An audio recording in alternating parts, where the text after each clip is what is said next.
죽은 새끼가 말이 많아. 그냥 묻어. 축축한 흙냄새와 화약 냄새가 뒤섞인 지휘 통제실 안 중대장 마태식 대위가 전화기를 거의 씹어뱉듯 내뱉었다. 수화기 너머의 누군가를 향한 말이 아니었다. 그는 이미 끊어진 전화를 노려보며 방금 전 사단 본부 군사경찰대 수사관에게 했던 말을 곱씹었다. 자살입니다. 현장 감시 끝났고 유서도 나왔습니다. 더 이상 뭘 파겠다는 겁니까? 마태식은 이가 갈렸다. 가뜩이나 비무장지대 너머로 북쪽 놈들이 심상치 않은 시기에 아군 초소에서 총기 사고라니. 그것도 자살이 아닌 타살일지도 모른다는 찜찜한 의혹. 그는 책상 위를 주먹으로 내리쳤다. 망할 강지후. 죽어서까지 속을 썩여. 여기는 경기도 연천 민간인 통제 선민통선을 한참 지나 들어온 제28보병사단 태풍부대의 최전방 일반전 초지오피 섹터. 대한민국에서 가장 긴장이 날카롭게 서 있는 땅이었다. 녹슨 철책과 축축한 콘크리트 벙커, 그리고 언제 터질지 모르는 지뢰들. 이곳의 공기는 쇠와 피의 냄새가 났다. 사흘 뒤, 녹색 군용 지프가 비포장 전술 도로를 격렬하게 흔들리며 올라왔다. 빗물이 파놓은 웅덩이를 지날 때마다 흙탕물이 거대하게 튀어올랐다. 조수석에 앉은 인물의 어깨에 달린 은색 다이아몬드 한 개가 창밖의 희미한 빛에 반짝였다. 신임 소위 서희결이었다. 차량이 거친 제동음과 함께 중대 본부 막사 앞에 섰다. 운전병이 룸미러로 그녀를 힐끗 훔쳐봤다. 깡마른 체구, 핏기 없는 하얀 얼굴, 뿔테 안경 너머로 보이는 눈은 감흥이라곤 없어 보였다. 딱 책상 물림 학군사관 출신의 모습이었다. 내리시지 말입니다. 다 왔습니다. 서희결이 차에서 내렸다. 전투화는 진창에 빠졌고 빗줄기는 사정없이 군복을 적셨다. 그녀는 중대 본부 건물 입구에 걸린 태풍. 하면 된다. 는 낡은 구호판을 올려다봤다. 하면 된다. 그래서 죽였나. 그녀는 입술을 깨물었다. 그녀의 정체는 단순한 신임 장교가 아니었다. 707 특수임무여단 소속 현역 최정예 대테러 요원. 그리고 지금은 군사안보지원 사령부안보사의 비밀 지령을 받고 이곳에 잠입한 수사관이었다. 사망한 강지후 중위.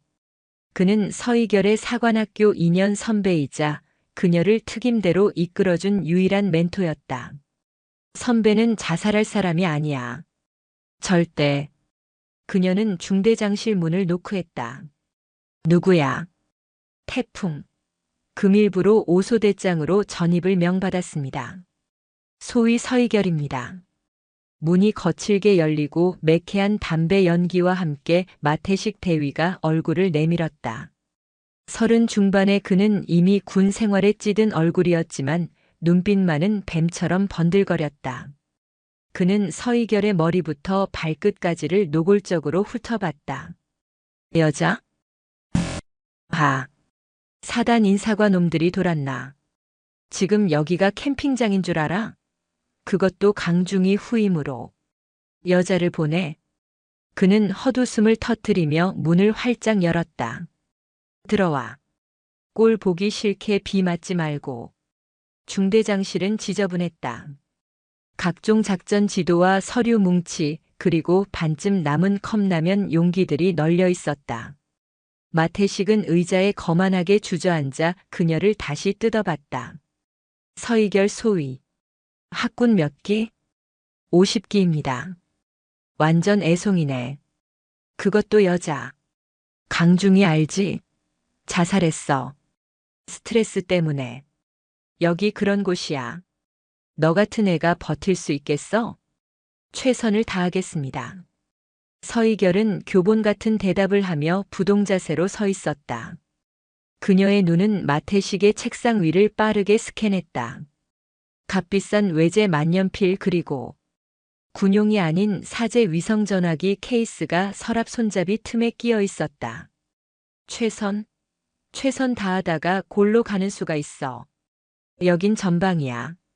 적은 앞에만 있는 게 아니거든. 마태식은 의미심장한 말을 던지며 책상 위에 인터폰을 눌렀다. 행보관. 신임 소대장 왔다. 데려가. 곧 문이 열리고 땅딸막하고 다부진 체격의 상사가 들어섰다. 황철용 상사. 그는 서희결을 보자마자 과장된 미소를 지었다. 아이고 소위님. 반갑습니다. 중대 행정보급관 황철용 상사입니다. 먼 길 오시느라 고생 많으셨습니다. 태풍. 서희결입니다. 아유 딱딱하게. 편하게 하십시오. 방은 준비해뒀습니다. 황철용의 미소는 친절했지만 눈은 웃고 있지 않았다. 그는 마태식과 짧게 눈빛을 교환했다. 서희결은 그 찰나의 순간을 놓치지 않았다. 마태식은 나를 경멸하고 황철용은 나를 관찰한다. 황철용이 그녀를 간부 숙소로 안내했다. 비가 새는지 복도 천장에는 얼룩이 져 있었고 곰팡이 냄새가 진동했다. 여깁니다. 강중희 님이 쓰시던 방인데 깨끗하게 치운다고 치웠습니다만 방문이 열렸다. 1인용 철제 침대, 낡은 책상. 그게 전부였다. 하지만 서희결의 코를 찌른 것은 곰팡내가 아니었다. 아주 희미하게 남은 락스 냄새였다. 누가 청소했습니까? 예. 아. 우리 일병 녀석들이 했습니다. 왜 뭐 문제라도? 아닙니다. 깨끗해서 그렇습니다. 황철용이 묘한 표정으로 그녀를 바라봤다. 소위님. 괜한 말 같지만 여기선 너무 많은 걸 알려고 하면 다칩니다. 강중희 님도 좀 그런 성격이었습니다. 유난히 꼼꼼했달까. 그는 꼼꼼했다는 단어에 힘을 주어 말했다. 명백한 경고였다. 조언 감사합니다, 행보관님. 황철용이 나가고 문이 닫히자마자 서희결의 얼굴에서 어설픈 신임 소위의 표정이 사라졌다. 그녀는 즉시 방을 샅샅이 뒤지기 시작했다. 그녀는 침대 매트리스를 들쳤다. 책상 서랍을 빼내 안쪽을 더듬었다. 천장에 텍스를 밀어 올렸다. 뭔가를 치웠어. 아주 철저하게. 그때였다. 책상 다리 뒤쪽 벽과 맞닿은 아주 작은 틈새. 거무죽죽한 무언가가 끼어 있었다. 손톱으로 긁어내자 그것은 진흙과 피가 엉겨붙어 굳어버린 손목시계의 버클 조각이었다. 강지후의 것이었다. 그가 사관학교 시절부터 차고 다니던 낡은 시계. 현장에서 발견되지 않았다고 했어. 유서는 책상 위에 있었는데 왜 시계는 여기에 처박혀 있지? 서희결은 버클 조각을 주머니 깊숙이 넣었다. 그녀는 창밖을 내다봤다. 비는 그쳤지만 어둠이 짙게 깔린 철책 너머로 수백 개의 붉은 등이 깜빡였다. 지뢰지대의 경고등이었다. 그녀는 소지품 가방 깊숙한 곳에서 위성통신이 가능한 초소형 단말기를 꺼냈다. 안보사 직속 상관에게 보내는 첫 보고였다. 잠입 성공. 현장 오염 심각. 경고 확인함. 수사 개시. 그녀는 강지후가 마지막으로 보낸 음성 메시지를 다시 떠올렸다. 극심한 노이즈 속에서 간신히 알아들은 단 한마디. 서희결. 여긴 지옥이야. 놈들은. 짐승. 황. 메시지는 거기서 끊겼다. 서희결은 버클 조각을 쥔 손에 힘을 주었다. 선배. 누가 선배를 이렇게 만들었는지 내가 반드시 찾아낼게. 그게 짐승이든 악마든. 그녀의 첫날 밤은 그렇게 죽은 자의 흔적과 함께 시작되고 있었다. 서희결이 숙소방에서 젖은 전투복을 벗었다. 차가운 공기가 땀과 비에 젖은 피부에 소름처럼 달라붙었다.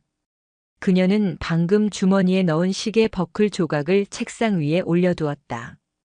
핏자국은 락스 냄새에 가려졌지만 굳어버린 진흙은 강지후 중위가 마지막 순간 얼마나 격렬하게 저항했는지를 말해주고 있었다. 그녀는 방금 겪은 일을 복기했다. 중대장 마태식의 노골적인 경멸, 행보관 황철룡의 뱀같은 친절. 황철룡. 강중위의 마지막 음성 메시지. 황철룡이 확실해. 그녀는 가방 깊숙한 곳, 전투 식량 봉투 밑에 숨겨둔 초소형 위성 통신기를 꺼냈다. 안보사 직속 상관, 천무라 불리는 박 실장에게 보내는 단문 보고였다. 현장 도착. 증거인멸 확인. 주모자 황철용 상사 마태식 대위 용의 선상. 사망자 저항 흔적 발견. 자살 위장. 전송 버튼을 누르자마자 밖에서 거친 노크 소리가 들렸다. 서소위. 서희결 소위. 안에 있어? 마태식의 목소리였다. 서희결은 0.1초 만에 통신기를 다시 가방 깊숙이 밀어넣고 젖은 전투복 상의를 급하게 꿰어 입었다. 태풍. 예, 있습니다. 문을 열자 술 냄새가 확 풍겼다. 마태식은 이미 거나하게 취해 있었고 그 뒤로 다른 소대장인 듯한 남자 장교 2명이 낄낄거리며 서 있었다. 뭐해 여태. 신임 소위가 왔으면 중대 간부들한테 신고식 겸 술 한 잔 따라야 하는 거 몰라. 마태식이 비틀거리며 그녀의 어깨를 획 밀치고 방 안으로 들어왔다. 방 꼬라지하고는 여자 방이라 해서 뭐 대단한 게 있을 줄 알았더니 그가 그녀의 침대에 털썩 주저앉았다. 뒤따라 들어온 1소대장 중위과 2소대장 소위 방 안을 동물원 원숭이 보듯 훑쳤다. 우와, 진짜 여자네. 우리 중대에 여자가 다 오고. 야, 서소위. 애인 있냐? 여기 전방 오면 외로울 텐데. 오빠들이 잘해줄게. 이소대장이 희죽거리며 서희결의 팔을 툭 쳤다. 서희결은 주먹을 쥐었다. 707에서 배운 기술이라면 저 3명의 턱과 관절을 부수는데 10초도 걸리지 않는다. 그러나 그녀는 어설픈 신임 소위를 연기해야 했다. 죄송합니다. 씻으려고 했습니다. 씻어? 어쭈. 씻으면 더 예뻐지나? 어디 보자. 마태식이 벌떡 일어나 그녀의 턱을 거칠게 붙잡아 돌렸다. 가까이서 보니까 봐줄만은 하네. 근데 소위, 너 여기 왜 왔어? 응? 인사과에 백이라도 썼냐? 아니면 뭐 높은 양반들 몸이라도 대주고 편한 대로 빠지려다 똥 밟은 거야? 참을 수 없는 모욕이었다. 서희결의 눈빛이 순간 차갑게 가라앉았다. 마태식이 그 눈빛을 봤다. 어쭈 눈깔 봐라. 지금 나 쏘아보는 거냐? 인연이. 그가 손을 들어 올린 순간 황철용 상사가 문틈으로 끼어들었다. 아이쿠 중대장님. 여기서 이러시면 됩니까? 신임 소위님 첫날부터 놀라십니다. 황철용이 특유의 사람 좋은 미소로 마태식의 팔을 붙잡아 내렸다. 서 소위님도 참. 부르시면 얼른 나오시지. 중대장님이 신임 간부 환영회 해주시려고 저녁 식사 자리 마련하셨습니다. 마태식은 씩씩거리며 서희결을 노려봤다. 황 상사. 당신은 인연이 방금. 에이 아닙니다. 소위님이 긴장해서 그렇습니다. 그죠 서 소위님? 황철용이 서희결에게 강압적인 눈웃음을 보냈다. 얼른 준비하고 나오세요. 중대장님 속상하시지 않게. 예쁜 여군이 술도 좀 따라드리고 그래야 부대 분위기가 살지 않겠습니까? 그들의 환영회라는 것은 중대 본부 옆 간부 식당을 빙자한 술판이었다. 고기 굽는 연기와 담배 연기가 자욱한 곳에 부소대장급 하사들까지 모여 있었다. 서희결이 들어서자 모든 시선이 그녀에게 집중됐다. 노골적인 호기심과 경멸이 뒤섞인 시선이었다. 자자, 우리 중대 창설 이래 최초의 여군 소대장이다. 서희결 소위. 박수. 황철용이 분위기를 띄웠다. 서희결은 마태식의 옆자리에 앉혀졌다. 자, 서소위. 중대장님께 첫 잔 올려야지. 황철용이 억지로 그녀의 손에 술병을 쥐어줬다. 서희결은 말없이 잔을 채웠다. 마태식이 그 잔을 원샷하고는 빈잔을 그녀 앞에 탁 소리나게 내려놓았다. 어디? 학군 몇 기라고? 50기입니다. 그래. 50기. 학교에서 뭘 배웠는지 모르겠다만. 여긴 군대야. 특히 여긴 GOP고. 알량한 소위 계급장 달고 여자 행세할 생각이면 당장 짐 싸. 마태식이 그녀의 어깨를 손가락으로 툭툭 쳤다. 내가 지휘할 오소대 애들 지금 개판이야. 전임자 새끼가 그렇게 가버려서 내가 할 일은 딱 하나야. 애들 사고 안 치게 막는 거. 할 수 있겠어? 아니, 내 몸이나 가눌 수 있겠냐고. 할 수 있습니다. 하. 말은 잘해. 그래, 오늘 밤 순찰부터 내가 돌아. 전 섹터다. 알겠어? 내가 얼마나 잘났는지 한번 보게. 명백한 군기 잡기이자 떠보기였다. 통상 신임 소대장에게 첫날부터 전 섹터 순찰을 맡기지 않는다. 알겠습니다. 서희결이 망설임 없이 대답하자 마태식의 눈이 가늘어졌다. 독한 년. 그래, 술이나 따라. 오늘 밤 내가 내 술 시중 드는 거다. 마태식의 손이 테이블 밑으로 내려와 그녀의 허벅지를 슬쩍 건드렸다. 서희결은 몸을 굳힌 채 술병을 다시 잡았다. 그녀의 모든 감각은 마태식과 황철용에게 향해 있었다. 황철용은 연신 고기를 구우며 하사들에게 농담을 던지고 있었지만 그의 눈은 틈틈이 서희결과 마태식을 향했다. 마태식은 단순한 망나니가 아니야. 황철용의 방패막이다. 나를 시험하고 내 시선을 자신에게 고정시키려 해.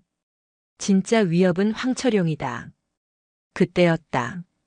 식당 구석에서 설거지를 하던 병사 하나가 서희결과 눈이 마주쳤다. 극도로 겁에 질린 눈. 곧 고개를 숙였지만 서희결은 그 병사의 명찰을 똑똑히 보았다. 일병 안지원. 강지후 중위가 마지막으로 보낸 서류, 부대 관리 관심병사 명단의 맨 위에 있던 이름이었다. 강 중위가 붉은 펜으로 보호 필요라고 적어둔 바로 그 병사였다. 안지원이 황철용의 눈치를 보며 식당을 나가려 할 때 서희결과 다시 눈이 마주쳤다. 안지원은 무언가를 말하려는 듯 입술을 달싹이다가 황철용이 안지원. 꾸물거려. 하고 소리치자 황급히 사라졌다. 밤 10시. 술자리는 난장판이 되었다. 서희결은 화장실에 다녀오겠다는 핑계를 대고 빠져나왔다. 취한 척 비틀거렸지만 그녀의 걸음은 복도를 벗어나자마자 한치의 오차도 없이 어둠 속으로 스며들었다. 그녀는 오소대 막사로 향했다. 서희결 소위님, 이 시간에 어쩐 일이십니까? 불침번 근무를 서던 상병이 놀라 물었다. 소대원들 얼굴 좀 보려고. 다들 자나? 예, 그렇습니다. 그녀는 생활관 문을 열지 않았다. 대신 막사 뒤편의 화장실로 향했다. 안지원이 그곳에 있을 것 같았다. 예상대로였다. 안지원이 세면대에서 찬물로 얼굴을 씻고 있었다. 거울에 비친 서희결을 본 안지원이 얼어붙었다. 괜찮아. 나야. 서희결이 낮은 목소리로 말했다. 무슨 일이야? 아까 식당에서 할 말 있어 보였는데. 안지원은 사시나무 떨듯 떨었다. 소위님. 여긴 왜 오셨습니까? 여자분이. 그건 중요하지 않아. 안일병. 강지후 중위님. 알지? 그 이름이 나오자 안지원의 눈이 파르르 떨렸다. 모릅니다. 전 아무것도 모릅니다. 날 봐, 안지원. 난 강중위님 부탁으로 왔어. 널 지켜주려고. 지켜요? 누가요? 소위님이? 강중위님도 그렇게 가셨는데. 안지원이 울음을 터뜨릴 듯 소리를 죽였다. 그날 접었습니다. 황 상사님이 강중희님 초소로 끌고 가는 거 봤단 말입니다. 근데 뭐, 마 대위님도 중대장님도 같이 있었습니다.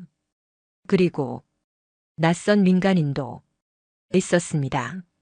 서희결의 심장이 차갑게 내려앉았다.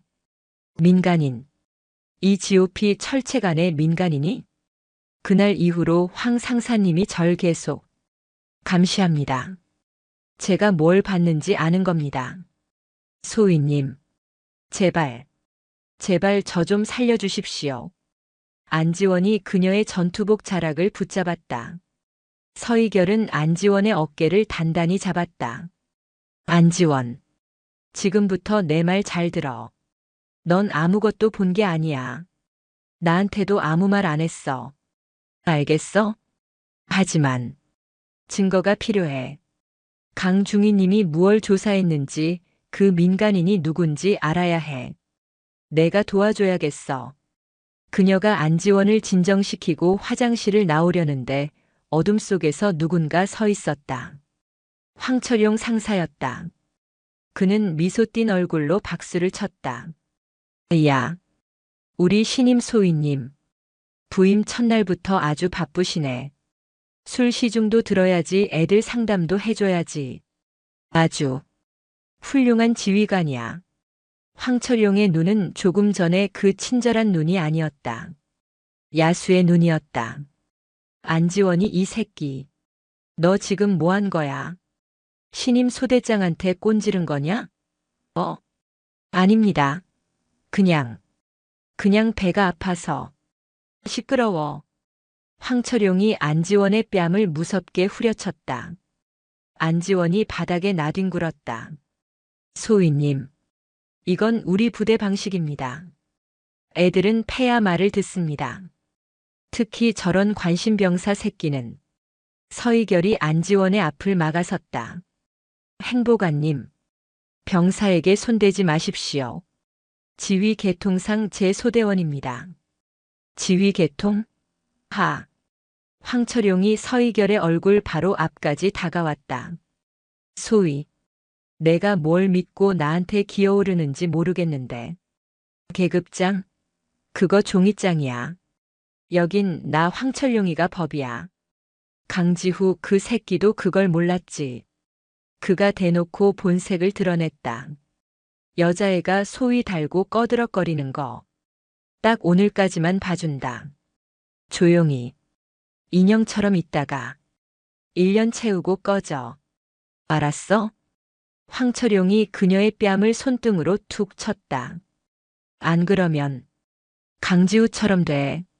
서희결은 주먹이 터질 것 같은 분노를 억누르며 공포에 질린 척 한 걸음 물러섰다. 알겠습니다. 황철용은 만족한 듯 웃으며 안지원을 발로 찼다. 일어나 이 새끼야. 넌 나 좀 보자. 황철용이 안지원을 끌고 사라졌다. 서희결은 차가운 복도에 홀로 섰다. 강지후의 시계 버클, 안지원의 증언, 그리고 황철용의 노골적인 협박. 전쟁은 시작됐다. 그녀는 마태식이 명령한 야간 순찰을 위해 어둠 속으로 걸어갔다. 오늘은 그저 무능하고 겁에 질린 여군 소위로 보여야 했다. 진짜 사냥은 지금부터였다.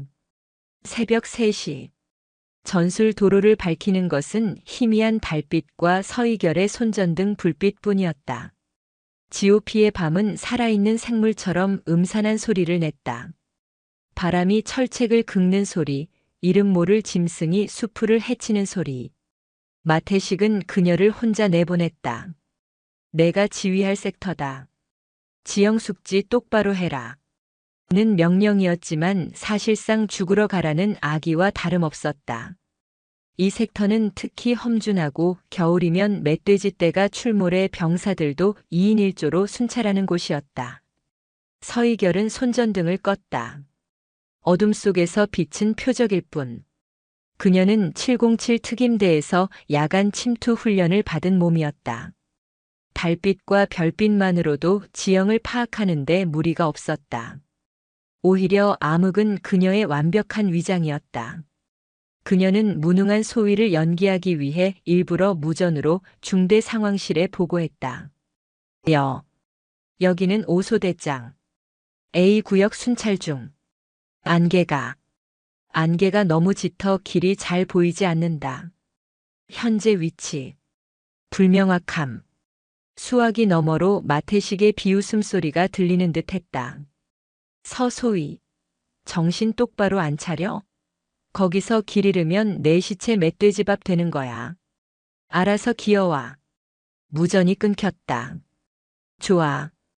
그들은 내가 길 잃은 겁쟁이라고 생각하겠지. 서희결은 무전기를 끄고 강지우가 사망한 A여 초소, 즉 56초소로 향했다. 56초소는 섹터 중 가장 후미지고 외진 곳에 있었다. 강중희가 살해당한 장소. 그녀는 초소에 접근하며 모든 감각을 곤두세웠다. 초소 근무자는 2중 3중의 암구호를 확인해야 했다. 정지. 손들어. 움직이면 쏜다. 화랑. 담배. 암구호가 맞자 초소의 철문이 열렸다. 안에는 상병과 일병 2명의 병사가 경직된 채 서 있었다. 태풍. 상병 최진규. 태풍. 일병 박도준. 근무 중 이상 없나? 예, 없습니다. 서희결은 초소 내부를 훑어봤다. 강중희가 쓰러졌을 바닥은 너무나 깨끗했다. 락스 냄새는 빠졌지만 대신 진한 기름 냄새가 났다. 여기 총기 수입 청소 자주 하나? 기름 냄새가 심한데. 최 상병이 당황한 기색을 애써 감추며 대답했다. 아, 예. 황 상사님께서 특히 56초소는 청결을 강조하셔서 매일 총기 기름으로 바닥까지 닦고 있습니다. 미쳤군. 바닥을 총기 기름으로 닦아? 락스 냄새를 지우고 혹시 모를 혈흔 반응까지 막으려는 수작이다. 서희결은 박일병에게 물었다. 박일병. 근무 서기 힘들지 않나? 이 초소. 안 무서워? 예. 아닙니다. 박일병의 눈이 불안하게 떨렸다. 서희결은 일부러 더 연약한 목소리를 냈다. 사실 나는 좀 무서워서. 강중희님 일도 있고. 여기서 뭐 이상한 거 못 봤나? 헛것이라도. 최 상병이 끼어들었다. 소희님. 그런 말씀하시면 근무자들 사기만 떨어집니다. 강중희님은 그냥 자살하신 겁니다. 단호한 말투였다. 황철용의 사람이거나 혹은 겁먹은 자였다. 서희결은 초소 관측창으로 밖을 내다보는 척하며 주머니 속에 소형 녹음기를 켰다. 최상병. 그날 강중희님 마지막으로 본 게 누군가. 그걸 저희가 어찌합니까? 그래도 그날 근무자가 있었을 텐데. 최상병이 입을 다물었다. 그때 박일병이 작은 목소리로 말했다. 그날 근무는 원래 저희 조가 아니었습니다. 갑자기 황 상사님 지시로 근무가 바뀌었습니다. 원래는 안지원 일병 조였습니다. 안지원. 또 안지원이다. 황철용은 일부러 안지원을 그날 근무에서 뺐다. 목격자를 만들지 않기 위해. 서희결은 더 캐묻지 않았다. 그래. 근무 잘 서라. 그녀는 초소를 나왔다. 그녀는 순찰로를 따라 걷는 척하다가 감시 카메라의 사각지대로 몸을 숨겼다. 그리고 곧장 산비탈을 타고 내려갔다. 그녀의 목적지는 강지우가 남긴 음성 메시지에 언급된 황과 연관될 만한 장소. 바로 황철용이 관리하는 폐탄약고였다. 폐탄약고는 주둔지에서 한참 떨어진 숲속에 있었다. 현재는 사용하지 않아 지도에도 위험물 저장 소폐기로만 표기된 곳이었다. 자물쇠는 최신형이었고 주변에는 사람의 발자국이 선명했다. 서희결은 특수 제작된 만능 열쇠와 이어 핑을 꺼내 몇 번 움직이자 자물쇠가 소리 없이 열렸다. 탄약고 내부는 서늘했다. 그리고 비어있지 않았다. 군용 박스가 아니었다. 정체불명의 검은색 하드 케이스 수십 개가 쌓여 있었다. 그녀가 케이스 하나를 열었다. 이럴 수가. 안에 든 것은 군용 야간 투시경, 최신형 조준경, 그리고 통신 감청 장비였다. 미군 US 마크가 찍힌 것도 있었다. 부대 물자를 빼돌린 게 아니었어. 외부에서 반입한 거야. 여길 거점으로 밀매를 한 거다. 강지훈은 이걸 발견한 것이다. 그때였다. 탄약고 밖에서 지프 차량 소리가 들렸다. 서희결은 즉시 케이스를 닫고 가장 깊은 어둠 속 박스 더미 뒤로 몸을 숨겼다. 문이 열리고 손전등 불빛과 함께 황철용이 들어왔다. 이런 씨. 마 대위 이 새끼 술을 얼마나 처먹인 거야. 그는 혼자가 아니었다. 마태식이 비틀거리며 따라 들어왔다. 황 상사. 진짜 괜찮은 거 맞아? 그 여자. 서희결인가 뭔가. 눈빛이 좀 쎄하던데. 쎄하긴 뭐가 쎄해. 그냥 독한 년이야. 여자들 중에 그런 년들 꼭 있지. 지가 뭐라도 되는 줄 아는 년. 중대장님. 황철용이 마태식의 뺨을 툭툭 쳤다. 술게. 내일 모레 손님 오시기로 했어. 이번 물건값 제대로 받아야 하니까 정신 차리라고. 손님? 또 북쪽 놈들이야? 마태식의 말에 서희결은 숨을 삼켰다. 북쪽? 설마. 황철용이 희죽거렸다. 북쪽이든 남쪽이든 돈만 주면 장땡이지. 강지후 그 새끼도 그것 때문에 그런 거야. 이적 행위니 뭐니. 가짜는 애국심에 불타서. 그래서 내가 대가리를 날려버렸지. 그가 자랑하듯 말했다. 근데 마 대위. 당신. 그 여자한테 너무 티내는 거 아냐? 성희롱하고 갈구는 건 좋은데. 그러다 그년이 진짜 빡 돌아서 사단에 찔러버리면 어쩌려고. 하. 찔러? 찔러보라 그래. 누가 믿어주는데? 신임 여군 소위가 상관의 성희롱을 견디다 못해 무고했다. 딱 이 그림이야. 그리고 윗선에 다 우리 사람 깔려있는 거 몰라? 대대장님도. 쉿. 황철용이 마태식의 입을 막았다. 대대장님 함부로 입에 올리지 마. 아무튼 그 여자는 내가 알아서 구워 삶을 테니까 중대장님은 하던 대로 해. 적당히 갈구고 적당히 만져주고. 겁에 질린 암캐처럼 헥헥거리게 만들라고. 알았어? 알았어. 알았다고. 아, 근데 안지원이 그 새끼. 진짜 입 다문 거 맞겠지? 내가 오늘 밤 아주 조져놨어. 내일 의무대 보낼 거니까 당분간은 짖지도 못할 거야. 서희결은 모든 것을 들었다. 자백이었다. 강지후 살해, 무기 밀매, 심지어 북한과의 연계 가능성. 그리고 이 모든 것의 정점에 대대장이 있었다. 그녀는 녹음기가 이 모든 대화를 담았기를 바라며 숨을 죽였다. 황철용과 마태식이 나가고 자물쇠가 다시 잠겼다. 서희결은 1시간 이상을 더 기다렸다. 그들이 완전히 떠났음을 확신한 뒤 그녀는 탄약고의 작은 환기구를 통해 밖으로 빠져나왔다. 707에서 배운 비좁은 공간 탈출술이 아니었다면 불가능했다. 그녀는 다시 겁에 질린 신임 소위로 돌아가야 했다. 중대 본부로 돌아가는 길 그녀는 일부러 진흙탕에 굴렀다.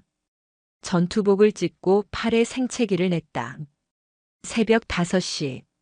그녀가 거의 기다시피 중대장실 문을 열었다. 태풍, 소대장, 순찰 복귀, 보고 드립니다. 밤을 새운 듯한 마태식 술이 깬 척 연기하느니 그녀를 보고 혀를 찼다. 꼴 좀 봐라. 이게 지휘관이야 고란이야? 순찰 하나 제대로 못 돌아서 이 지경이냐? 어, 죄송합니다. 길이 너무 어두워서 넘어졌습니다. 마태식이 그녀에게 다가와 찢어진 전투복 어깨 부분을 움켜쥐었다. 소위, 내가 여기서 할 수 있는 건 아무것도 없어. 알겠냐? 그의 손이 그녀의 어깨를 지나 목덜미를 슬쩍 쓸었다. 그냥 얌전히 있어. 그럼 험한 일 안 당할 테니까.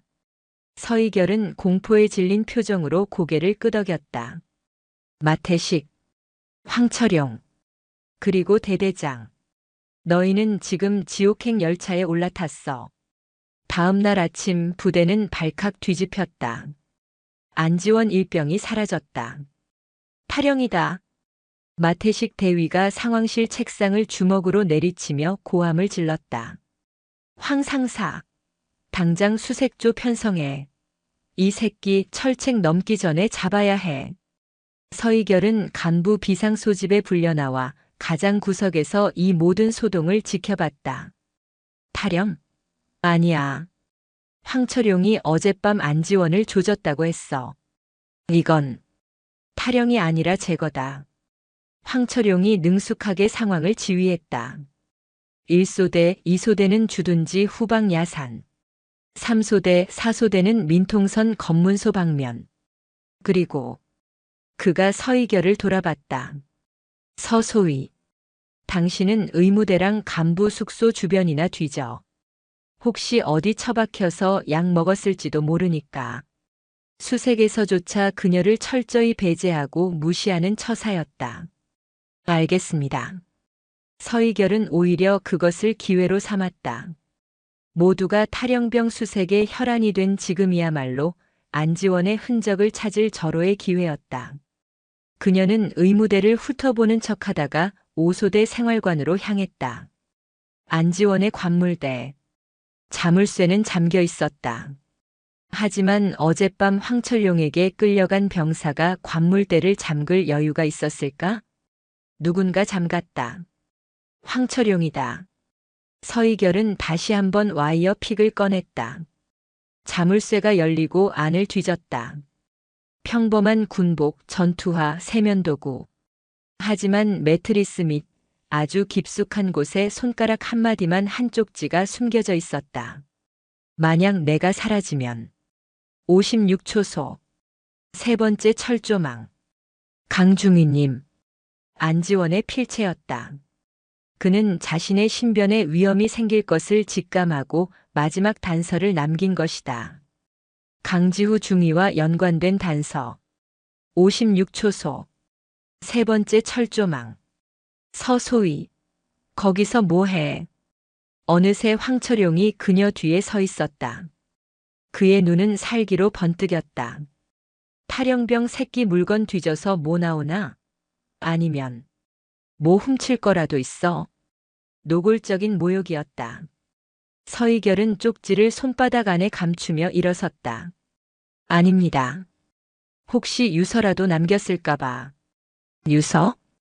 황철용이 코웃음을 쳤다. 그 새끼가 유서 쓸 대가리가 됐으면 진작에 관심병사 딱지 뗐지. 비켜. 여긴 내가 확인한다. 그가 서희결을 밀치고 관물대를 직접 뒤지기 시작했다. 이미 쪽지는 내가 가졌어. 황철용. 서희결은 황철용의 감시를 받으며 생활관을 나왔다. 안지원을 찾아야 해. 그리고 56초소로 가야 한다. 수색 작업은 소득 없이 오후까지 이어졌다. 마태식은 이성을 잃은 듯 고함을 질러댔다. 이 새끼 진짜 철책 넘은 거 아니야? 야, 서소희. 갑자기 그가 서희결을 불렀다. 너 어제 그 새끼랑 붙어 먹었지. 너한테 뭐라던? 탈영할 거라고 징징대던? 아닙니다. 그냥 부대 적응이 힘들다고만 했습니다. 힘들다고. 그걸 그냥 듣고만 있었어? 그러니까 애가 도망을 치지. 이래서 여군 새끼들은 안 된다는 거야. 공감? 위로. 그딴 건 내 애인한테나 해. 군대에선 조인트 까고 욕을 박아야 정신 차린다고. 마태식이 서희결의 가슴팍을 손가락으로 세게 밀쳤다. 내가 그 새끼 타령 방조한 거야, 알아? 당장 징계위원회 감이야. 그때였다. 찾았습니다. 수색 나갔던 병사가 헐레벌떡 뛰어왔다. 안일병. 찾았습니다. 저쪽. 폐 정화조 쪽에서. 병사의 얼굴은 새하얗게 질려 있었다. 모두가 그곳으로 달려갔다. 낡고 사용하지 않는 콘크리트 정화조. 그 뚜껑이 반쯤 열려 있었다. 황철용이 앞장서서 안을 들여다보고는 헛구역질을 하며 뒤로 물러났다. 시발. 서희결이 다가가 안을 내려다보았다. 안지원 일병이 그 안에 있었다.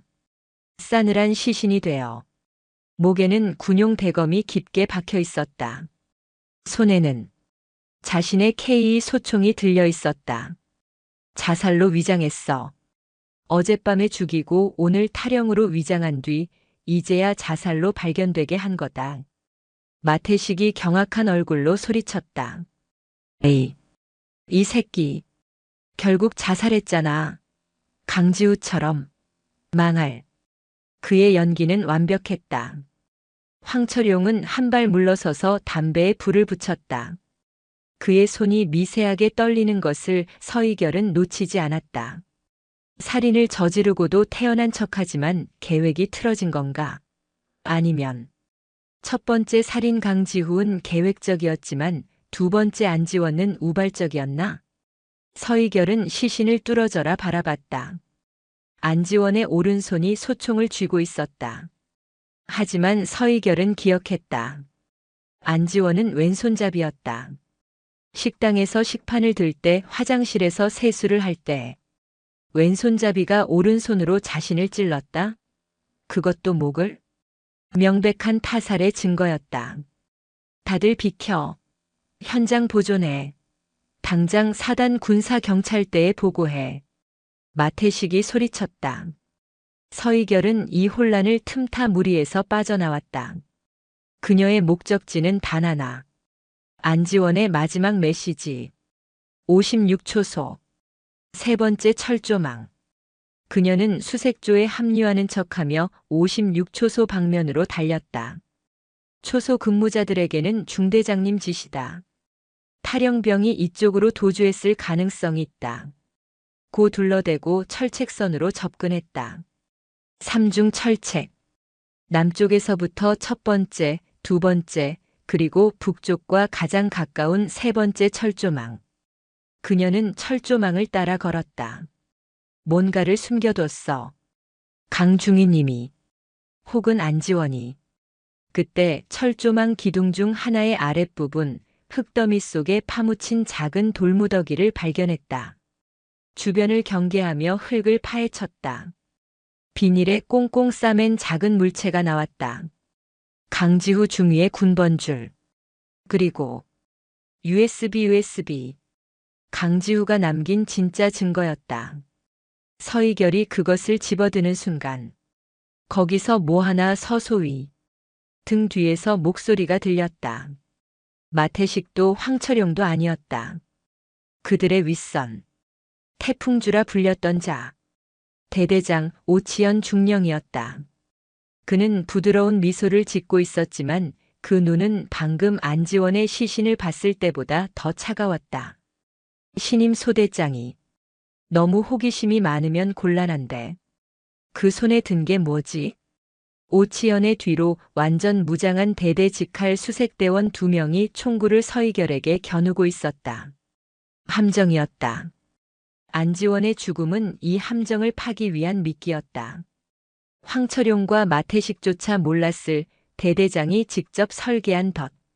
그건 강중희 님이 잃어버린 물건 같아서 보고 드리려 했습니다. 서희결은 USB를 손에 쥔 채 천천히 일어섰다. 보고? 오치연이 웃었다. 좋아. 나한테 직접 보고하지. 이리 내놔. 죄송하지만 이건 군사경찰대에 직접 인계해야 할 것 같습니다. 하. 오치연의 미소가 사라졌다. 서희결 소위. 아니, 안보사 서희결 중사. 맞나? 서희결의 심장이 멎는 듯 했다. 정체가 발각되었다. 내가 강지후 그 새끼가 심어놓은 보험이었군. 707 출신 엘리트가 학군 소위로 위장 잠입이라. 재밌는 쇼였어. 오치연이 손을 까닥했다. 잡아. 난 죽이진 마. 북쪽 손님들한테 아주 좋은 선물이 될 테니까. 수색대원들이 그녀에게 달려드는 순간 서희결은 더 이상 어설픈 소위를 연기하지 않았다. 그녀는 USB를 삼켰다. 그리고 몸을 낮추며 가장 가까운 대원의 총을 잡아챘다. 지금부터 전쟁이다. 오치연 중령의 잡아라는 명령은 서희결의 예상을 벗어나지 않았다. 하지만 북쪽 손님들한테 좋은 선물이 될 것이라는 말은 그녀의 뼛속까지 얼어붙게 했다. 이것은 단순한 군납 비리나 무기 밀매가 아니었다. 명백한 이적 행위, 즉 반역이었다. 그녀가 이동식 저장 장치 USB를 삼키는 것을 본 오치연의 눈이 경악으로 물들었다. 전현희. 그 찰나의 순간. 서희결은 더 이상 학군단 소위가 아니었다. 그녀는 대한민국 육군이 만들어낸 가장 날카로운 칼 서희결 중사였다. 그녀는 몸을 낮추며 자신에게 달려드는 첫 번째 수색대원의 총열을 안쪽으로 잡아챘다. 동시에 무릎으로 상대의 명치를 찍고 팔꿈치로 턱을 후려쳤다. 훈련된 군인이었지만 707의 살상 기술 앞에서는 어린아이와 같았다. 컥 소리와 함께 병사가 쓰러졌다. 그녀는 탈취한 K2K 소총을 방패 삼아 두 번째 병사의 개머리판 공격을 막아냈다. 내년이 두 번째 병사가 격발하려는 순간 서희결은 그의 손가락을 총의 방아쇠 울 안쪽으로 꺾어버렸다. 비명이 터져나왔다. 그녀는 그 병사를 오치연 쪽으로 밀어붙이고 총을 든 채 칠흑 같은 숲속 가장 가파른 능선 아래로 몸을 던졌다. 젠장. 놓쳤다. 오치연이 쓰러진 병사에게 권총을 발사했다. 탕. 비명소리가 멎었다. 증거인멸이었다. 대대장님. 시끄러워. 전 중대, 아니, 전 대대 비상. 오치연이 무전기를 집어들었다. 그의 목소리는 분노로 떨렸지만 내용은 지독히도 냉정했다. 전파한다. 여기는 태풍 주대대장. 금일 0시 30분 부로 오소대장 서희결 소위가 안지원 일병 사망 충격으로 인한 급성 외상 후 스트레스 장애, 즉 정신 이상 증세를 보이며 총기를 탈영했다. 완벽한 시나리오였다. 사단 군사경찰대가 현장에 도착했을 때 서희결은 이미 미쳐버린 여군 장교가 되어 있을 터였다. 서 소위는 현재 실탄을 보유하고 있으며 아군과 적군을 구분하지 못하는 상태다. 전 대대원은 즉시 방탄모와 방탄복을 착용 2인 1조로 수색조를 편성한다. 서 소위 발견 즉시 생포한다. 다시 한번 전파한다. 반드시 생포한다. 교전은 불허한다. 생포. 그 단어의 의미를 서희결은 알았다. 자신을 산채로 잡아 저 북쪽 손님에게 넘기거나 혹은 자신이 삼킨 이동식 저장 장치를 꺼내기 위함이었다. 어쩌면 둘 다일 수도. 서희결은 통신 참호교통호를 따라 미친 듯이 달렸다. 빗물과 흙이 뒤섞여 발목까지 빠지는 진창이었다. 그녀의 몸속 위장 안에는 강지후와 안지원의 목숨값이 들어있었다. 그것은 딱딱하고 차가운 이물감으로 그녀의 존재를 옥죄었다. 보고해야 해. 어떻게든. 박 실장님께. 천무에게. 하지만 모든 통신망은 오치연의 소나귀에 있었다. 대대 전술망은 이미 감청되고 있을 터. 그녀가 가진 것은 방금 탈취한 총 한 자루와 실탄 30발이 든 탄창 하나뿐이었다. 거기서 멀리서 손전등 불빛과 함께 고함 소리가 들렸다. 수색조가 벌써 깔린 것이다. 서희결은 몸을 숨길 곳을 찾았다.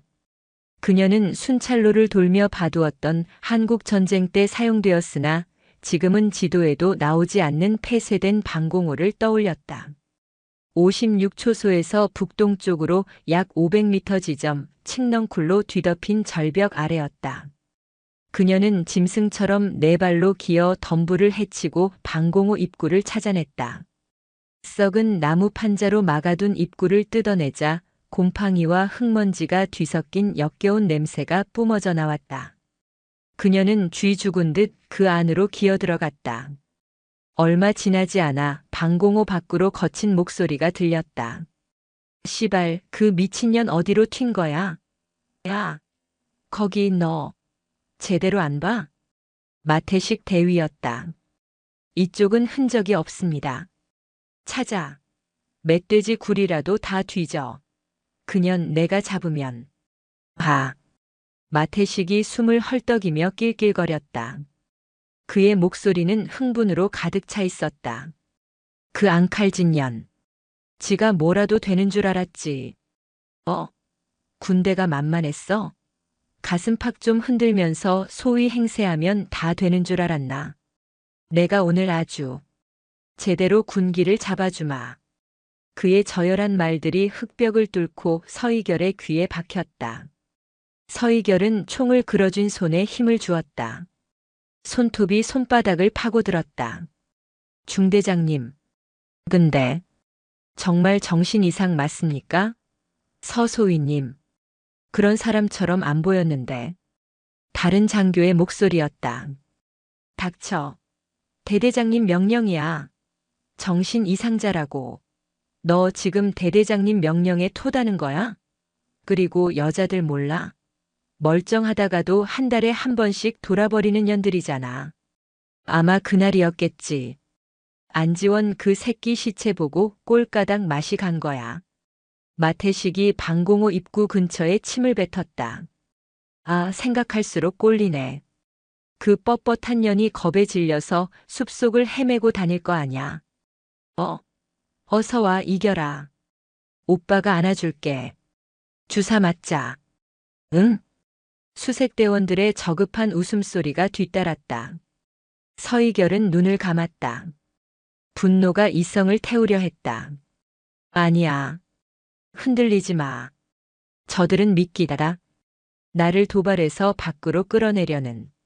진짜 적은 오치연이다. 그녀는 숨소리조차 죽였다. 마태식의 발소리와 욕설이 멀어졌다. 그녀는 완벽한 어둠 속에 홀로 남았다. 차갑고 축축한 콘크리트 바닥에 등을 기댔다. 이제부터가 진짜 전쟁이었다. 고립무원. 전 대대가 그녀의 적이었다. 그녀는 위장 속에 도살인 이동식 저장 장치를 느꼈다. 선배. 지원아. 조금만 버텨. 내가 이 지옥도를 반드시 끝낼게. 그녀는 총의 놀이쇠를 소리나지 않게 천천히 후퇴시켰다. 약실에 총알이 장전되는 묵직한 금소금. 그녀는 사냥감이 아니었다. 사냥꾼이었다. 시간이 얼마나 흘렀는지 알 수 없었다. 방공호 안은 낮과 밤의 구분이 없는 영원한 어둠이었다. 서희결은 시계가 없었다. 그녀는 오로지 자신의 생체 리듬과 밖에서 들려오는 희미한 소리로 시간을 가늠했다. 수색대의 고함 소리, 헬기 프로펠러 소리야마도 사단 수색 헬기일 것이다. 그리고 간헐적으로 들리는 마태식의 욕설. 그들은 그녀가 섹터를 벗어나 민통선 아래로 도주했다고 판단한 듯 수색 범위는 점차 남쪽으로 이동하고 있었다. 하지만 서희결은 이 폐방공호가 안전하지 않다는 것을 알았다. 이곳은 임시 대피소일 뿐이다. 그녀는 움직여야 했다. 그녀에게는 두 가지 시급한 문제가 있었다. 첫째, 삼켜버린 이동식 저장장치. 둘째, 외부와의 통신. 이동식 저장장치는 그녀의 위장 속에서 고통스러운 존재감을 드러내고 있었다. 속이 메스꺼웠고 식은 땀이 흘렀다. 만약 장치가 위에게 손상되거나 혹은 그녀의 몸이 이물질로 인식해 쇼크라도 일으킨다면 모든 것이 끝이었다. 그녀는 그것을 회수해야 했다. 서희결은 방공호 구석 흙바닥을 손으로 팠다. 그리고 칠흑 같은 어둠 속에서 자신의 목구멍 깊숙이 손가락을 밀어 넣었다. 우, 참을 수 없는 구역질이 밀려왔다. 훈련소에서 화생방 훈련을 받을 때보다 더 끔찍한 고통이었다. 위액이 역류하고 며칠간 먹은 것이라곤 없는 위장이 격렬하게 요동쳤다. 그녀는 자신의 연약한 신체를 경멸하며 동시에 이겨내야 한다고 스스로를 다그쳤다. 커헉! 몇 번의 고통스러운 경련 끝에 툭 하는 소리와 함께 딱딱한 물체가 젖은 흙바닥 위로 떨어졌다. 그녀는 더듬거리며 그것을 집어들었다. 비닐에 쌓여있던 강지후의 마지막 증거. 그녀는 전투복 소매로 그것을 조심스럽게 닦아냈다. 비닐 덕분에 다행히 내용물은 손상되지 않은 듯 했다. 이제 두 번째 문제, 통신이었다. 그녀는 오치현과 황철룡이 사용하던 폐 탄약고를 떠올렸다. 그곳에는 북쪽과 거래하기 위한 혹은 감독차와 통신하기 위한 별도의 위성통신 장비가 있을 것이 분명했다. 그녀는 폐 방공호를 빠져나갈 준비를 했다. 하지만 그때 방공호 입구 쪽에서 소리가 들렸다. 스스슥. 누군가 덤불을 헤치는 소리였다. 마태식의 수색대가 아니었다. 그들의 거친 군홧발 소리와 달랐다. 조심스럽고 은밀한 움직임. 서희결은 총을 겨누고 숨을 죽였다. 설마 황철용인가? 아니면 오치연의 직속부하? 입구를 막고 있던 썩은 나무 판자가 조용히 밀려났다. 희미한 달빛을 등지고 한 인형이 들어섰다. 총을 든 병사였다. 그는 서희결을 발견하지 못하고 방공호 안쪽으로 천천히 들어왔다. 탈영병을 찾는 수색대 같지는 않았다. 누구야? 서희결이 낮은 목소리로 말했다. 병사가 화들짝 놀라며 돌아섰다. 으악! 소위님? 서희결은 그 병사의 얼굴을 알아봤다. 5소대 소속 최진규 상병. 56초소에서 만났던 황철룡의 지시로 바닥을 총기름으로 닦는다던 바로 그 병사였다. 최 상병. 내가 여길 어떻게 해? 최진규는 겁에 질린 얼굴로 총을 내렸다. 소위님, 미치신 거 아니었습니까? 누가 그래? 마 대위가? 아니면 황 상사가? 모두가 그렇게 말합니다. 서 소위님이 안일병 죽는 거 보고 충격받아서 총 들고 도망쳤다고. 넌 그걸 믿어? 최진규는 입술을 깨물었다. 저는 안일병이 자살했다고 생각 안 합니다. 그의 목소리가 떨렸다. 강중희 님도 마찬가지입니다. 서희결은 경계 태세를 풀지 않았다. 이것은 오치연이 파놓은 또 다른 함정일 수 있었다. 그녀를 안심시키기 위해 보낸 미끼. 왜 그렇게 생각하지? 강중희님 돌아가시던 날, 저는 비번이었습니다. 하지만 황 상사님이 갑자기 저를 불러서 56초소 주변 철책을 보수하라고 했습니다. 야간에 폭우가 쏟아지는데도 말입니다. 그리고 안일병 대신 박일병을 근무에 투입시켰습니다. 최진규가 울먹였다. 그날 밤 저는 봤습니다. 황 상사님이랑 마 대위님이 강중희님 초소로 가는 것을요. 그리고 대대장님 차량도 그 근처에 서 있었습니다. 그는 모든 것을 알고 있었다. 안지원이 그랬던 것처럼. 그런데 왜 이제 와서 나한테 말하는 거지? 날 잡으러 온 게 아니었어? 잡으러 왔습니다. 마 대위님 명령으로 이 구역을 수색 중이었습니다. 하지만 전 소위님을 잡을 생각이 없습니다. 최진규가 자신의 전투조끼 주머니에서 무언가를 꺼내 서희결에게 던졌다. 그녀가 받아들었다. 초콜릿바 하나와 작은 무전기였다. 그건 소대 전술망이 아니라 제가 몰래 구한 민간용 무전기입니다. 주파수 맞춰놨습니다. 대대 통신망에 감청 안 됩니다. 왜? 날 돕는 거지. 강중희님은 제게 잘해주셨습니다. 제가 입대 전에 사고를 쳐서 어머니가 합의금 때문에 힘들어 하실 때 강중희님이 자기 월급을 털어서 말없이 도와주셨습니다. 그의 눈에서 눈물이 흘렀다. 그런 분이 자살할 리 없습니다. 그리고 안일병. 그 착한 녀석을 그렇게 만든 놈들을 용서할 수 없습니다. 소위님이 미친 게 아니란 거 압니다. 소위님만이 이 부대를 구할 수 있습니다. 서희결은 최진규의 눈을 바라봤다. 공포에 질려 있었지만 거짓은 없었다. 이 지옥에서 만난 첫 번째 그리고 유일한 아군이었다. 최상병. 위험한 일이다. 내가 날 도운 걸 알면 황 상사는 널 안지원처럼 만들 거야.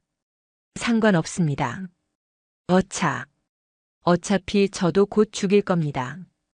제가 그날 밤 뭘 봤는지 황 상사는 알고 있습니다. 그가 절 계속 감시했습니다. 오늘 이 수색도 사실은 절 감시하기 위해 저를 데리고 온 겁니다. 최진규가 밖을 힐끗 보았다. 시간 없습니다. 소위님, 저쪽에서 마 대위님이 부릅니다. 이걸 어떻게든 쓰십시오. 최상병. 하나만 더. 서희결이 그를 붙잡았다. 폐탄약고. 황 상사가 관리하는 곳. 그곳에 접근할 방법이 있나? 폐탄약고 말씀이십니까? 거긴 황 상사님하고 대대장님 직속 부하들만 들어갑니다. 하지만 제가 야간 경계 근무 때 봤습니다. 그들이 차량으로 뭔가를 실어 나르는 것을 아마 오늘 밤에도 작업이 있을 거라 했습니다. 오늘 밤 서희결의 머릿속이 빠르게 회전했다. 알았다. 최상병. 일단 돌아가. 절대 티내지 마. 이건 내가 받은 게 아니다. 서희결은 무전기를 챙겼다. 최진규는 경례를 붙이려다 황급히 손을 내리고 어둠 속으로 사라졌다. 서희결은 다시 혼자가 되었다. 하지만 상황은 바뀌었다. 그녀는 손에 쥔 이동식 저장 장치와 무전기를 번갈아 보았다. 오늘 밤 폐탄약고. 그곳에서 모든 것이 결판날 것이다. 밤은 이슬을 머금어 더욱 차가웠다. 서희결은 폐 방공호를 빠져나와 수색대의 눈을 피해 포복으로 능선을 넘었다. 그녀의 목표는 폐탄약고였다. 최진규 상병의 정보대로 오늘 밤 그곳에서 거래가 이루어질 것이었다. 그녀는 최 상병이 준 무전기를 켰다. 치직. 서소위님. 들리십니까? 최진규의 목소리였다. 들린다, 최 상병. 상황은? 방금 황 상사님이 마 대위님께 보고했습니다. 손님들이 오고 있다고. 1시간 뒤 0시 30분. 폐탄약고입니다. 마 대위님은 소위님 수색을 계속하는 척하며 탄약고 외곽 경계를 맡았습니다. 손님들이 누군지 아나? 모르겠습니다. 하지만 북쪽은 아닌 것 같습니다. 황 상사님이 서울에서 오신 귀한 분들이라고 했습니다. 서울? 북쪽이 아니라? 서희결의 머리가 혼란스러웠다. 오치연은 북의 물자를 넘기는 반역자가 아니었나? 아니, 둘 다일 수도 있다. 북에 넘길 물자를 서울의 브로커를 통해 조달받는 거다. 그렇다면 오늘 밤은 그 브로커와의 만남일 것이다. 최상병. 너는 절대 접근하지 마. 수색조에 섞여서 최대한 멀리 떨어져 있어. 하지만 이건 명령이다. 너는 살아서 증언해야 해. 알겠습니다. 서희결은 폐 탄약고가 내려다 보이는 능선에 자리를 잡았다. 탈취한 K2 소총의 가늠쇠를 탄약고 입구로 향했다. 얼마 지나지 않아 전조등을 끈 군용 지프 2대가 도착했다. 황철용 상사와 오치연 중령이 내렸다. 그들은 완전 무장을 하고 있었다. 그리고 곧이어 군용 차량이 아닌 검은색 민간용 승합차가 조용히 들어왔다. 이 GOP 철책 안으로 민간 차량이 들어온 것이다. 이것만으로도 오치연의 권력이 대대장 수준을 넘어선다는 증거였다. 승합차에서 양복을 입은 남자 2명이 내렸다. 한 명은 오만해 보이는 중년이었고 다른 한 명은 그를 경호하는 듯한 날카로운 인상의 젊은 남자였다. 오 중령. 이번엔 좀 늦었군. 중년 남자가 불쾌한 듯 말했다. 죄송합니다, 차 이사님. 부대 내에 광견이 한 마리 풀려서 처리하느라 늦었습니다. 오치연이 깍듯하게 고개를 숙였다. 차 이사? 서희결은 그 호칭을 기억했다.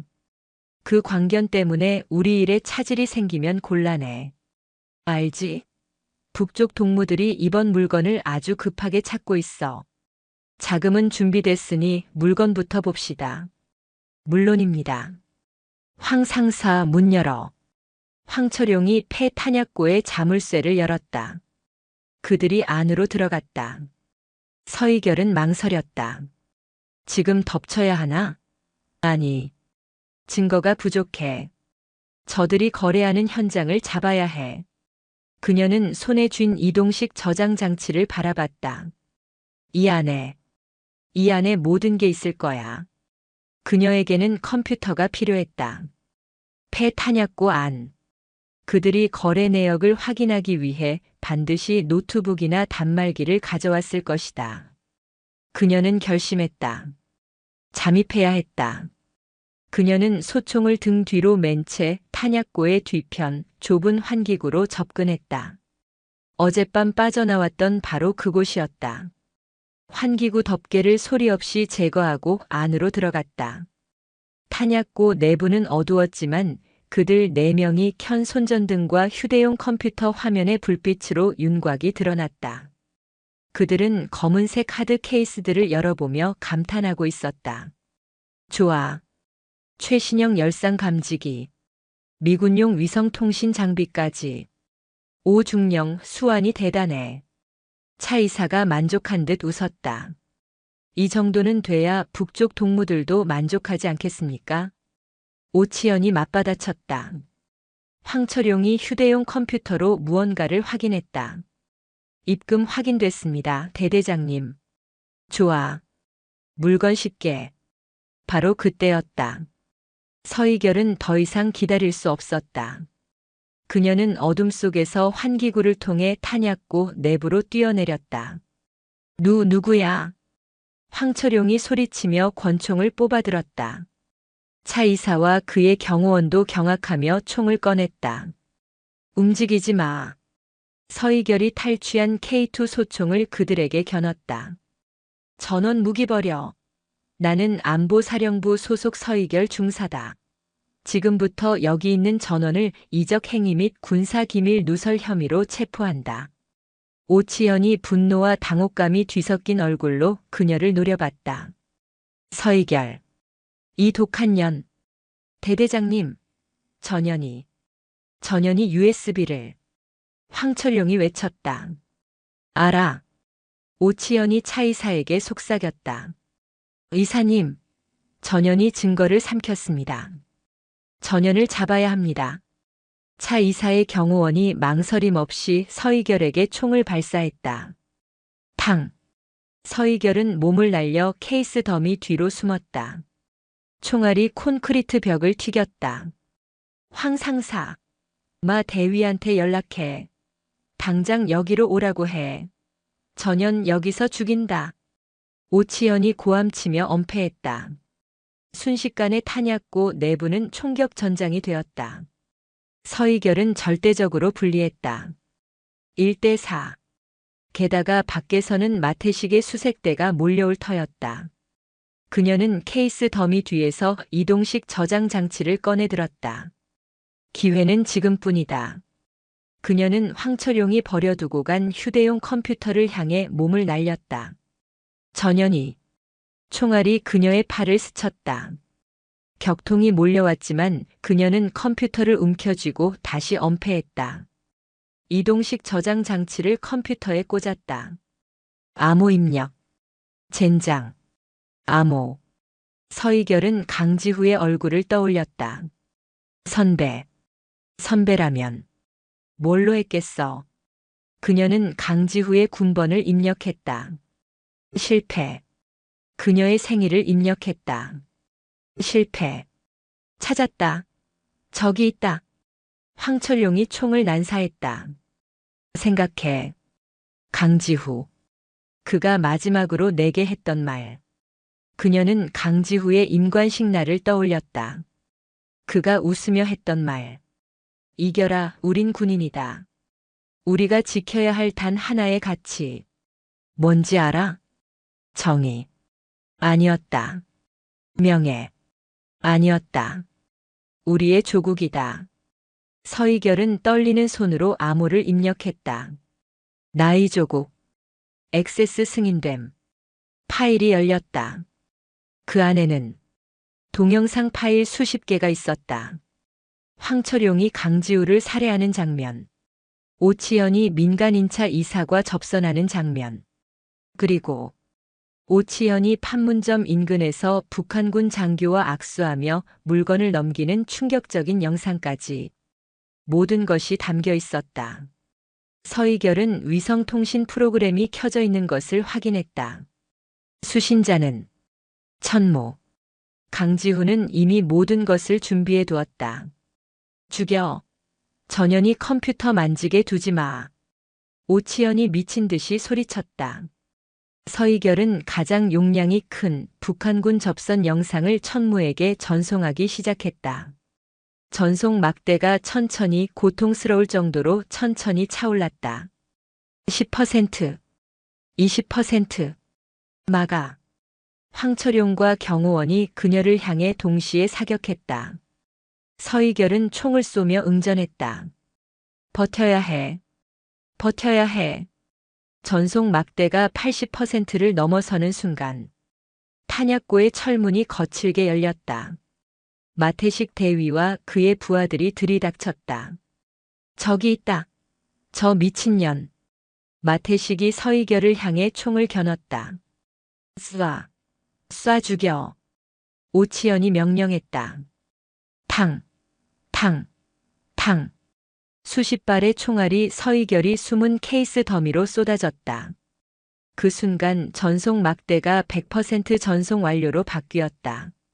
보냈다. 서희결은 피격의 충격으로 쓰러지며 희미하게 웃었다. 전송 완료. 그 네 글자를 확인하는 순간 지옥의 불벼락이 서희결을 덮쳤다. 마태식 대위와 그가 이끌고 온 수색대원들의 소총에서 불꽃이 뿜어져 나왔다. 죽여. 쏴 죽여. 오치현 중령의 비명 같은 명령이 폐 탄약고를 울렸다. 쾅. 콰과광. 총알이 서희결이 엄폐한 하드 케이스 더미를 뚫고 그녀가 켠 휴대용 컴퓨터를 박살냈다. 파편이 그녀의 뺨을 스쳤다. 하지만 그녀는 이미 몸을 굴려 반대편으로 피한 뒤였다. 컵. 왼쪽 어깨였다. 방탄복의 방호판이 비껴간 빗장뼈 아랫부분을 총알이 관통했다. 살이 찢기고 뼈가 부서지는 격통이 전신을 후려쳤다. 피가 전투복 안쪽을 뜨겁게 적시기 시작했다. 저기 있다. 마태식이 손전등 불빛으로 피를 흘리며 쓰러진 그녀를 비췄다. 그는 승리에 도취한 야수처럼 웃었다. 2년. 이 독한 년. 어디서 감히. 황철용 상사가 쓰러진 서희결에게 다가가며 소리쳤다. 대대장님. 이동식 저장 장치 USB입니다. 전현 손에. 서희결은 쓰러지면서도 이동식 저장 장치를 쥔 손을 놓지 않았다. 아니, 그녀는 그것을 자신의 전투복 상에 가슴 가장 깊은 주머니 속으로 밀어 넣었다. 가져와. 오치연이 명령했다. 황철용이 그녀의 머리채를 잡아채려던 순간. 지금 만지면 다 죽어. 서희결이 피를 토해내며 말했다. 그녀의 오른손에는 탈취했던 K2 소총이 들려 있었다. 총구는 황철용이 아닌 그들 뒤편 탄약고 가장 구석에 쌓인 녹슨 상자들을 향해 있었다. 위험 노후 불발탄. 오래전에 폐기되었어야 할 그러나 황철용이 귀찮다는 이유로 방치해둔 불안정한 폭발물 덤이었다. 에이, 이 미친년이. 황철용이 경악하며 뒷걸음질 쳤다. 서희결은 부서진 어깨의 고통을 이성으로 억누르며 차갑게 웃었다. 오치연 중령. 당신은 나를 생포해야 해. 북쪽 손님들에게 넘기려면 말이야. 안 그런가?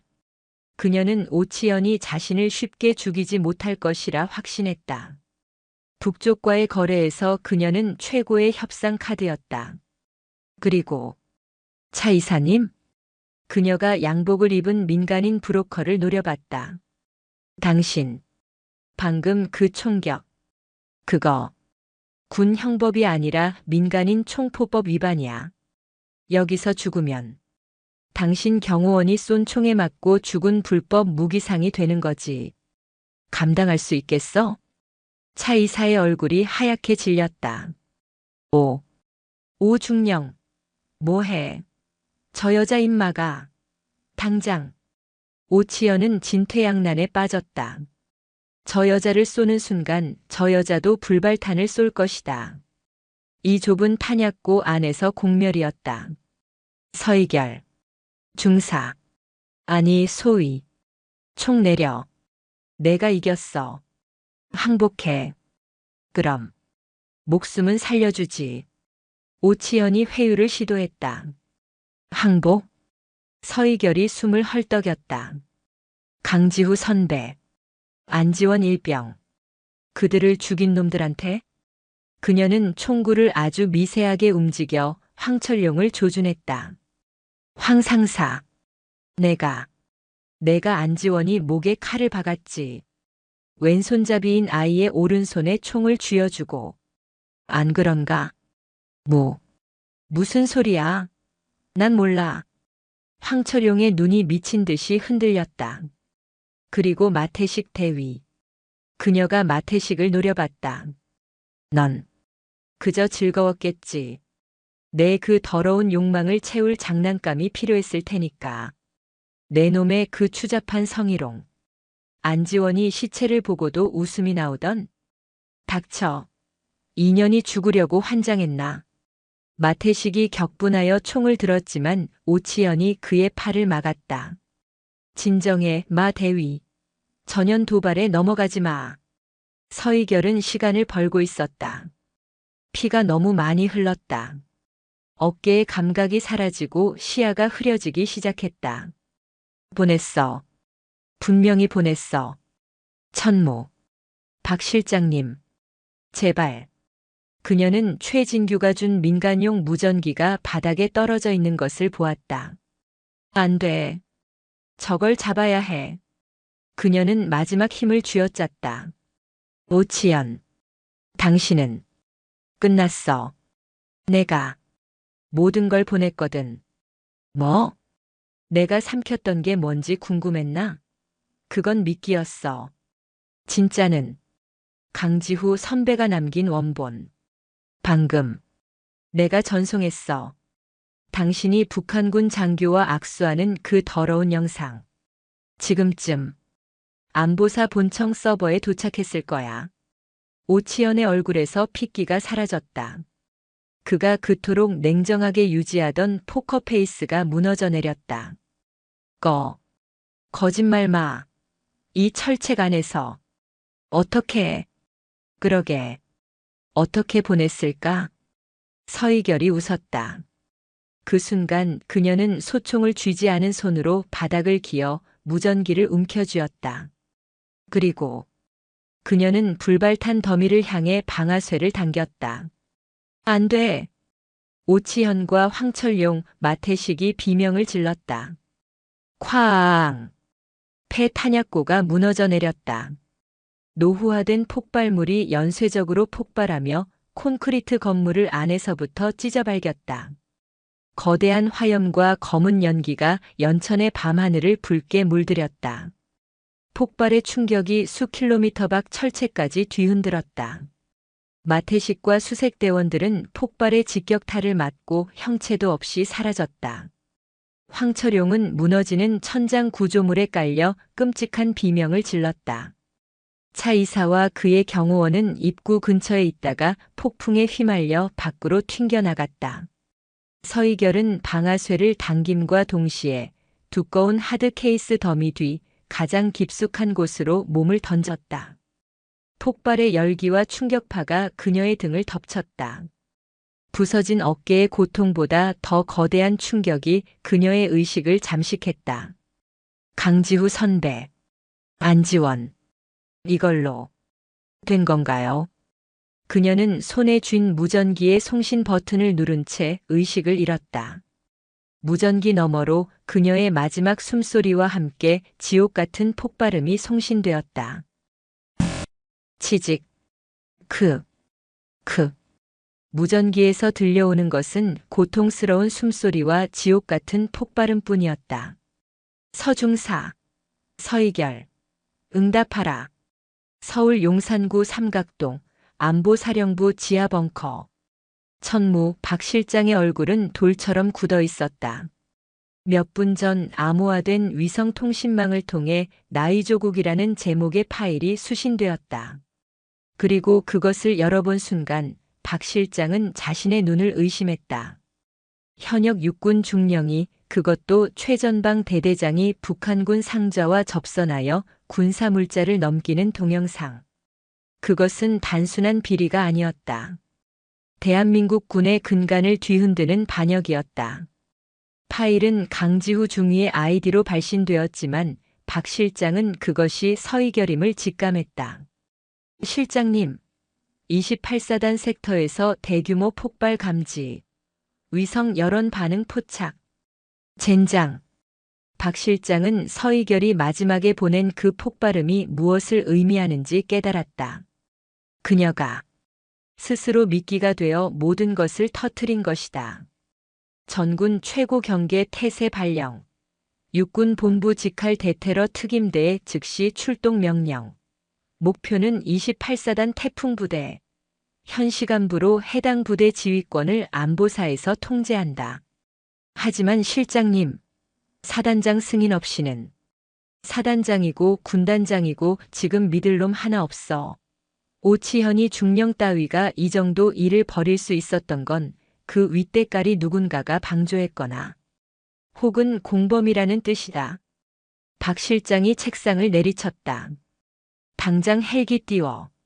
나도 현장으로 간다. 서희결 중사. 그 친구 아직 살아있을지 몰라. 반드시 살려서 데려온다. 연천 GOP 섹터는 아비규환이 되었다. 폐 탄약고는 거대한 화염에 휩싸여 주저앉았다. 살아남은 병사들은 이게 북한군의 포격인지 아군의 오폭인지 구분하지 못한 채 비명을 지르며 흩어졌다. 황철용 상사가 무너진 콘크리트 더미 밑에서 기어나왔다. 그는 한쪽 다리가 부러져 기괴하게 꺾여 있었고 얼굴은 피와 먼지로 범벅이 되어 있었다. 살려줘. 시발. 마 대위. 오 중령님. 그의 눈에 들어온 것은 불타는 잔해뿐이었다.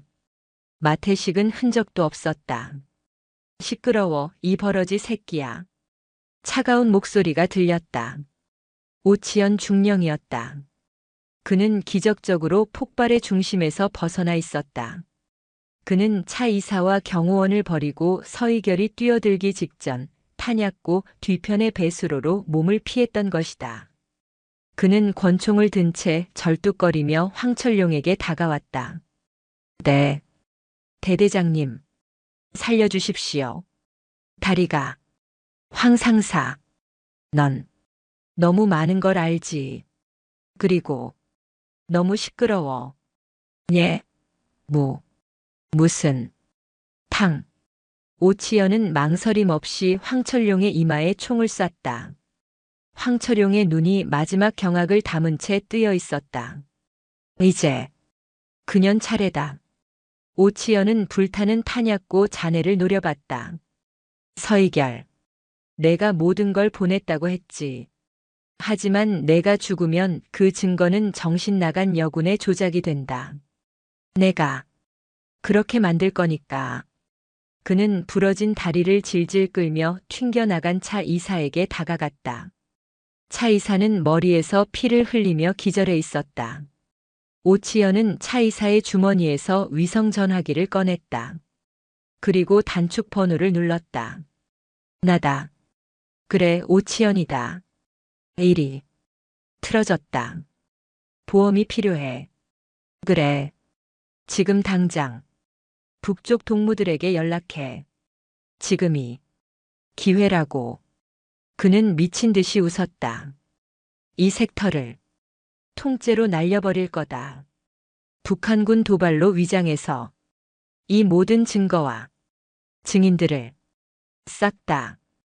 그가 전화를 끊고 일어서는 순간 잔의 더미 속에서 불길에 그을린 손이 뻗어나와 그의 발목을 잡았다.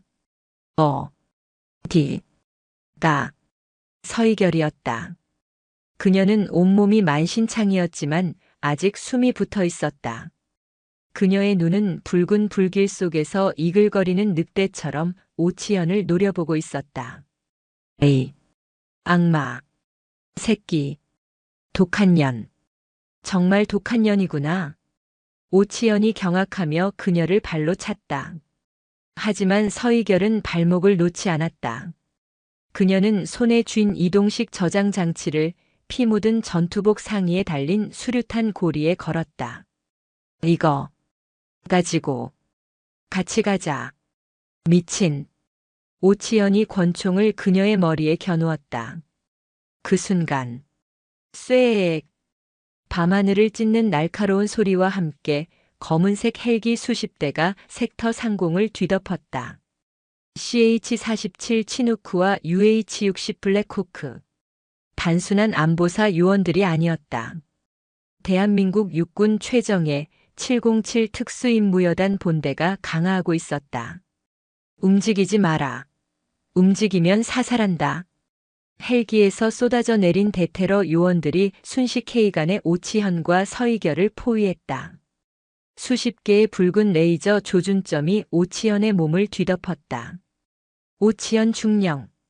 헬기에서 내린 박 실장이 확성기로 외쳤다. 모든 증거는 확보됐다. 무기 버리고 투항하라. 마지막 명령이다. 오치연은 자신을 겨눈 수십 개의 총구와 자신의 발목을 잡고 죽어가면서도 웃고 있는 서이결을 번갈아 보았다. 모든 것이 끝났다. 하. 그는 권총을 천천히 자신의 관자놀이로 가져갔다. 대한민국 육군 만세. 탕. 오치연은 스스로 목숨을 끊었다. 그의 피가 서이결의 얼굴 위로 튀었다. 서중사, 서이결, 박 실장과 의무병들이 달려왔다. 서이결은 자신을 옥죄던 모든 긴장이 풀리는 것을 느꼈다. 그녀는 오치연의 발목을 잡고 있던 손을 풀고 가슴팍에 걸린 이동식 저장 장치를 힘겹게 떼어냈다. 박 실장님, 원본입니다. 말하지 마. 이 사람 당장 이송해. 당장. 서이결은 헬기에 실려 올라가며 지옥 같았던 연천의 철책을 내려다보았다. 그녀의 귓가에 강지후 선배의 마지막 목소리가 맴돌았다. 이겨라. 여긴 지옥이야. 선배. 지옥은 끝났습니다. 그녀는 눈을 감았다. 석 달 뒤. 서울 국군 수도병원.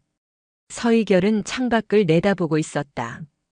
왼쪽 어깨는 재건 수술을 받았지만 이전처럼 자유롭게 움직일 수는 없었다.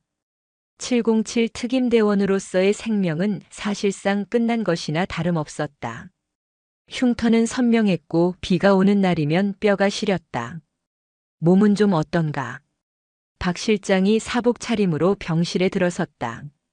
보고 드립니다. 재활. 순조롭습니다. 서희결이 거수 경례를 하려 했지만 박 실장이 그녀의 어깨를 지그시 눌렀다. 됐네. 앉아. 자네는 군인의 본분을 다했어. 박 실장이 과일 바구니를 내려놓았다. 오치현 거는 끝났네. 서희결은 조용히 그의 다음 말을 기다렸다. 오치현의 배후. 국방부 정책실 고위 간부였네. 차이사 그놈이 브로커였고 수십 년간 군 내부 정보를 북에 팔아넘기고 그 대가로 받은 돈으로 호의호식했더군. 오치현은 그들의 현장 관리자였고 28사단 지휘부는 전부 교체됐네. 사단장부터 연대장까지. 오치현에게 뇌물을 받거나 그의 비리를 눈감아준 자들 모조리 불명예 전역 아니면 구속됐어. 태풍부대는 사실상 해체 후 재편성 중이야. 강지후, 중위님과 안지원 일병은 서희결이 가장 묻고 싶었던 것을 물었다. 박 실장은 잠시 창밖을 바라보다가 입을 열었다. 어제부로 순직 처리됐네. 강지후 중위는 소령으로 안지원 일병은 하사로 1계급 특진 추서됐어. 적 비무장지대 불법 침투조와 교전 중 전사로 기록됐지. 자살도 내부 총격도 아니야. 두 사람 다 대전 현충원에 안장될 걸세. 서희결의 눈시울이 붉어졌다. 그들의 명예가 회복되어 다행입니다. 자네 덕분이야. 박 실장이 그녀의 어깨를 두드렸다. 자네가 보낸 영상과 그 목숨 걸고 회수한 이동식 저장장치. 그 안에 모든 장부가 있었어.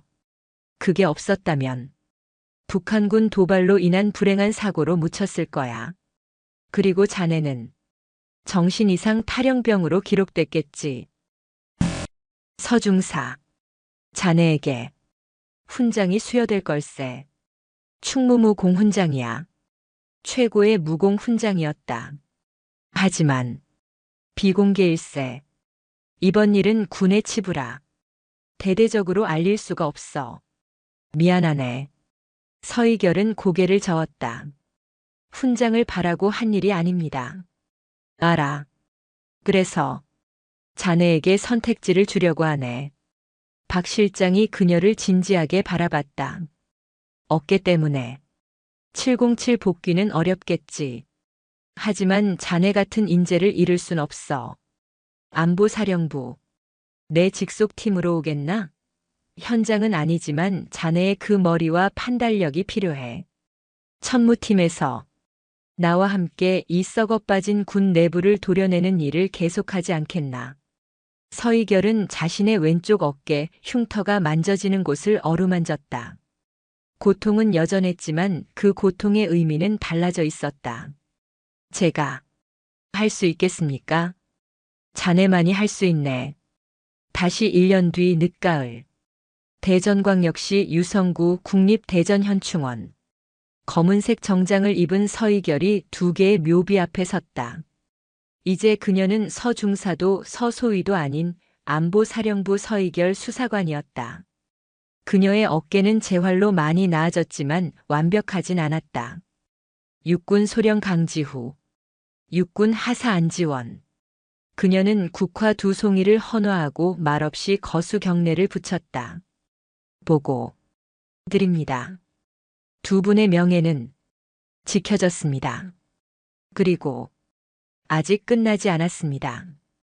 그녀가 막 묘역을 돌아서려 할 때였다. 혹시 낯익은 목소리에 그녀가 돌아봤다.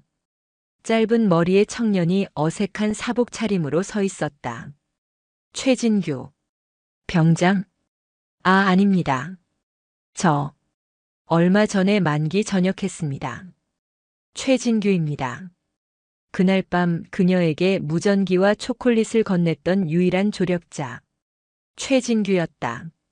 그는 강지후와 안지원의 묘를 번갈아 보며 눈시울을 붉혔다. 두 분, 소식 들었습니다. 소위님, 아니 수사관님이 아니었다면 그냥 묻혔겠죠. 정말 감사합니다. 최진규가 그녀를 향해 깊이 허리를 숙였다. 일어나게. 최예비역. 자네도 용기 있는 군인이었어. 서희결이 그의 어깨를 두드려 주었다. 저는 그저 무서웠을 뿐입니다. 하지만 두 분과 수사관님을 보면서 부끄럽지 않은 군인이 되고 싶었습니다. 그날 밤 정말 무서웠지만 옳은 일을 하고 싶었습니다. 그의 말에는 교훈이나 감동이 아닌 지옥을 겪어낸 자의 담담한 진실이 담겨 있었다. 서희결은 최진규와 함께 잠시 묘비를 바라보았다. 이제 어쩔 건가? 복학해야죠.